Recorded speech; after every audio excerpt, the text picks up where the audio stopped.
तो इस कहानी में 4 महीने पहले की बात है।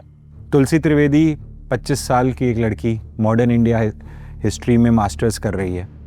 सेमेस्टर ब्रेक था उसका, घर जाना था उसे। उसकी रेगुलर ट्रेन मिस हो गई थी। प्लेटफॉर्म पर एक रेलवे एम्प्लॉय ने कहा कि मैडम एक और ट्रेन आ रही है आधे घंटे में, वही रूट। तुलसी ने टाइम टेबल चेक किया तो कोई ट्रेन नहीं थी उस वक्त। सर यहाँ तो कोई ट्रेन नहीं दिख रही है। और जब उसने मुड़कर देखा तो वो एम्प्लॉय वहां था ही नहीं। प्लेटफॉर्म की अनाउंसमेंट शुरू हो गई। यात्रीगण कृपया ध्यान दें, ट्रेन नंबर 194 7 नंबर प्लेटफॉर्म पर कुछ ही देर में आ रही है। तुलसी ने देखा ट्रेन आ रही थी, लेकिन ट्रेन की आवाज़ नहीं थी, ना इंजन की ना व्हील्स की, सिर्फ एक धुंधली सी परछाई जो धीरे धीरे थोड़ी सॉलिड होती जा रही थी। वो ट्रेन प्लेटफॉर्म पर रुकी, दरवाजे खुले और तुलसी अंदर चढ़ गई। अब अजीब बात यह थी कि पूरे प्लेटफॉर्म पर और कोई नहीं था। पहला कंपार्टमेंट नॉर्मल लगा, वुडन बेंचेस, पुराने स्टाइल के ब्रास हैंडल्स, सीलिंग पर हाथ से खींचने वाले पंखे।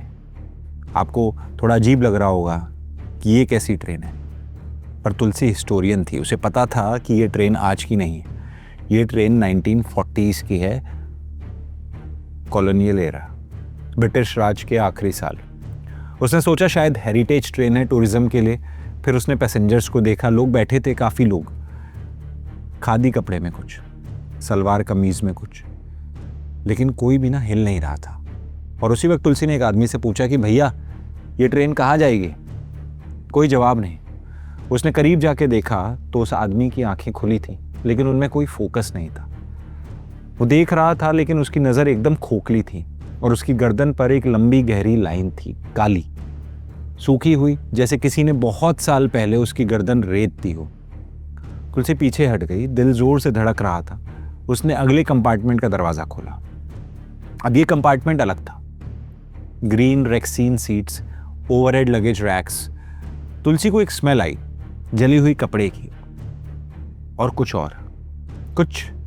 ऑर्गेनिक। यहां भी लोग थे। एक औरत अपने बच्चे को सीने से लगाए बैठी थी, दोनों हिल नहीं रहे थे। औरत के हाथ बच्चे की पीठ पर जमे थे, जैसे चिपक गए हों। एक बुढ़ा आदमी खिड़की के पास बैठा था, उसकी आंखें बंद थी, लेकिन उसके गाल पर आंसू के निशान थे, सूखे हुए, बरसों पुराने। और जमीन पर चप्पलें बिखरी थी, छोटी छोटी बच्चों की।